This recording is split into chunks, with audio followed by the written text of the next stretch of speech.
ছাত্র জনতার গণ অভ্যুত্থানের মুখে দেশ থেকে পালিয়ে ভারতে অবস্থান করছেন সাবেক প্রধানমন্ত্রী শেখ হাসিনা। ৩ সপ্তাহের বেশি হয়ে গেলেও তার চূড়ান্ত গন্তব্য কোথায় সেটা নিয়ে অনিশ্চয়তা রয়ে গেছে। হাসিনার বিষয়ে চূড়ান্ত কী সিদ্ধান্ত নেওয়া হবে সে বিষয়ে আনুষ্ঠানিকভাবে এখনও কিছু জানানো হয়নি।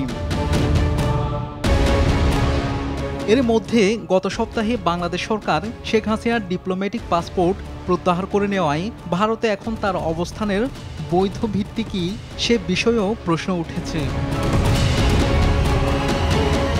ভারতের শীর্ষ পর্যায়ে সরকারি কর্মকর্তা ও বিশ্লেষকদের সঙ্গে কথা বলে আন্তর্জাতিক সংবাদ মাধ্যম বিবিসি জানতে পেরেছে এ মুহূর্তে শেখ হাসিনাকে নিয়ে ভারতের সামনে কার্যত ৩টি পথ খোলা রয়েছে।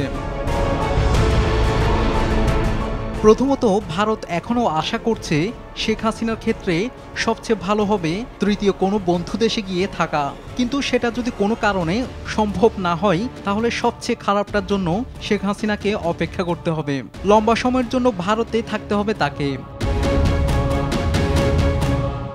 বিবিসি জানতে পেরেছে শেখ হাসিনার যুক্তরাজ্যে যাওয়ার প্রস্তাব প্রথমেই বাধাপ্রাপ্ত হওয়ার পর সংযুক্ত আরব আমিরাত, সৌদি আরব এবং ইউরোপের একটি দেশের সঙ্গে ভারত এই বিষয় নিয়ে কথা বলেছে, যদিও এসব আলোচনায় তেমন অগ্রগতি হয়নি।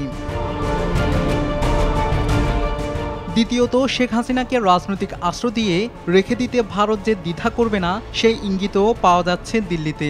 তবে এ পদক্ষেপ যদি একান্ত নিতে হয় তবে ভারত বাংলাদেশ দ্বিপক্ষীয় সম্পর্কের ক্ষেত্রে তার প্রভাব কী পড়বে সেটিও খেয়াল রাখতে হবে দিল্লিকে।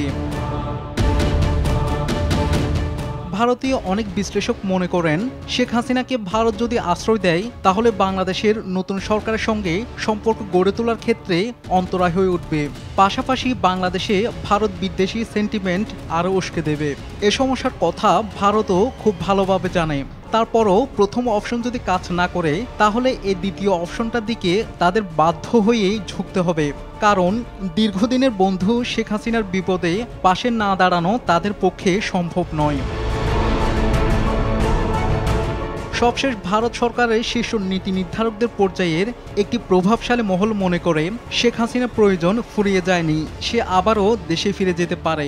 তবে বাংলাদেশের রাজনীতি বিশেষজ্ঞদের মতে শেখ হাসিনা গণতন্ত্রের কণ্ঠরোধ করেছিলেন, সাধারণ মানুষের মতামতকে উপেক্ষা করে স্বৈরাচারী শাসন চালিয়ে গেছেন, যার কারণে বাংলাদেশে পুনরায় ফিরে আসা সহজ হবে না। শাহাদাত শাওন, RTV।